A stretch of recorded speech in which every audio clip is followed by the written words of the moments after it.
Skövde, Sweden, a small town 350 kilometers from Stockholm, where you can find a very peculiar bank, JOK Bank. JOK is a members bank with 34,000 members spread all over the country that loan their money among them, bypassing the traditional banking system and using their bank like a shared money box.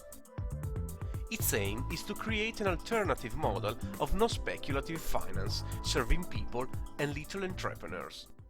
As an economic association, we don't have any big owners that demands profit and so on, because all the 34,000 members own the bank together. That means that every member gets only one share of the bank and has the same power when it comes to the election of the board. The purpose of JOK Bank isn't making money, but offering a loaning and saving service to its members in the most sustainable way, stressing an interest-free idea of economy. Interest transfer the money the wrong way, because people who already have a lot of money can get more money just because they owe money. And the people who don't have any money get less and less money because they have to pay the interest to take a loan for buy a house or whatever they want the loan for. JOK theories about interest are those theorized by Margaret Kennedy. She explains what are the consequences of an interest-based economy. Most people think they pay interest only when they borrow money in the bank. And in fact, it is quite obvious that every producer of a good has to put the interest that he pays to the bank into the price. If you look at everything people need to live, it's about 45% interest they pay for on average. According to Margaret Kennedy's researches, the hidden interest on what we spend for our living is roughly 45%. If you look at who profits from these interest payments and who pays, you can see, and you subdivide the German population in 10 equal parts, you can see that 80% of the people pay more interest in the prices. Those are the people who work for their money. And with 10% in Germany, it's about the same. They pay as much interest as they get from interest payments from their life insurances, savings, etc. And the last 10% get all that added on to their income from interest, which the first 80% lose. Let's split Germany's population in 10 equal parts, using a scale of increasing wealth. The grey area is the interest paid in all prices and loans. The black area is the interest earned from monetary and real assets. According to Margaret Kennedy's calculation, the 80% of worst-off German population loses money because of this game. From position 1 to 8, the interest paid is more than what they earn.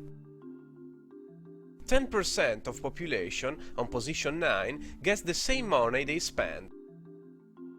The remaining 10% gets all that interest which the former 80% lose.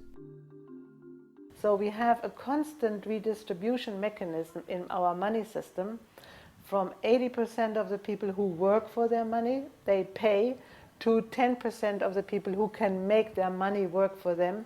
And you have to own about over €500,000 in order to begin to profit from the system. Finally, in Margaret Kennedy's opinion, what's the worst consequence of an interest-based economy? The money system we have right now grows exponentially. In nature, that is a sign of sickness. The exponential growth occurs where things are out of order or are dying. And for instance, cancer is exponential growth. Out of one cell, you will get 2, 4, 8, 16, 32, 64, and so on. So it grows very fast. The reason why money grows exponentially is that we have one mechanism to keep money in circulation that is called interest.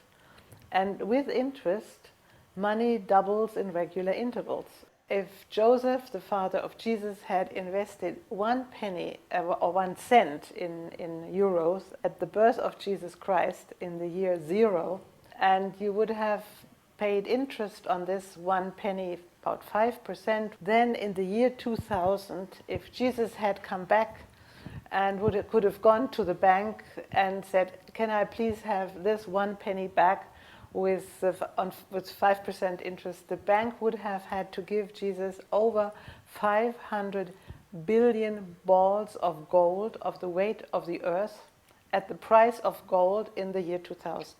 This is just an example to show that exponential growth cannot work over a long period. It can work in the short term, it can maybe work in the medium term, but it can never work in the long term.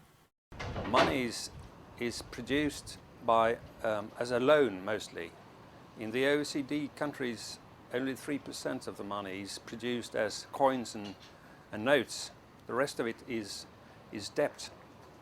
And debt has to be repaid with interest. To avoid getting inflation, everything you use money for has also to grow at the same pace as you increase the money.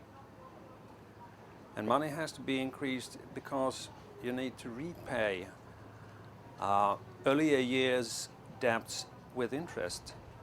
What are the problems with an interest economy?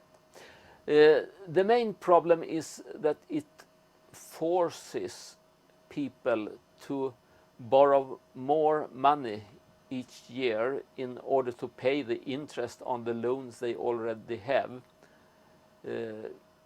If you don't do that, you have to cut your other expenses in order to pay the interest. And this means that you have to choose between exponential debt growth or an rapidly increasing unemployment. Now in September, the European Central Bank is going to raise again the interest rate on money. Yes, and they say to counteract inflation. yes, and this is quite wrong. I've myself done statistical research about that in Sweden during a period of 20 years, and it very clearly shows that about 4 months after you have raised the interest, you get the top of inflation or price increase, and then after about between 8 and 9 months after a raise of interest, you get an increase in the unemployment, and this will have an impact on the prices downwards, but this downward is not so big as the initial rise of the prices. If you rise the interest by 1%, you will get an increase in inflation about 0.5%.